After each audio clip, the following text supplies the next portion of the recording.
means that people are not catching what feelings, they're catching flights. Flights, absolutely. It's some good news, at least for the aviation sector and for the economy as a whole. 59% more revenue is quite a big deal.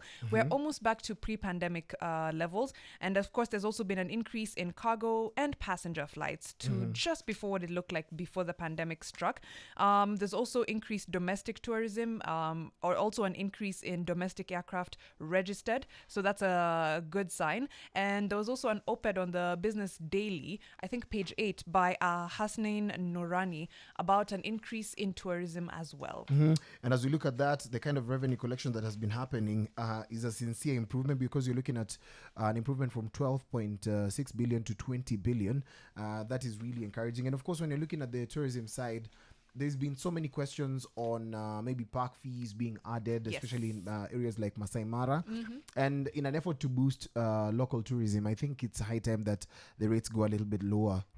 Much lower. Hata sisi usikuwa unasema tu Masai Mara and you've never been there. That's very true. I think to make it inaccessible for Kenyans is, I don't know, it's a bit worrying, to be quite honest. So people can be like, this is considered one of the wonders of the world. But for most Kenyans, that price was already steep. Now when you make it, you almost make it 10 times what it was before.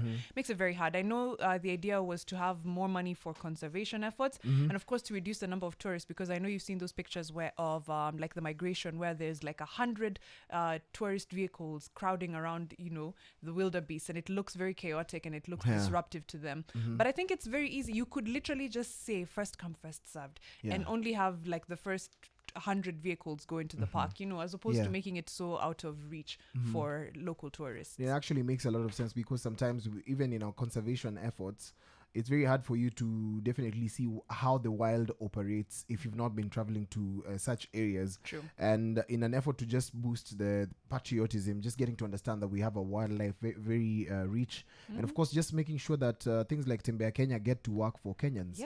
I'd like to we are the best ambassadors for this country. I'd like to go to areas like Oldonyo Sapuk and just get an opportunity to see stuff, True. Kwenda kule chini pale Taita Taveta nione at least elephants and stuff.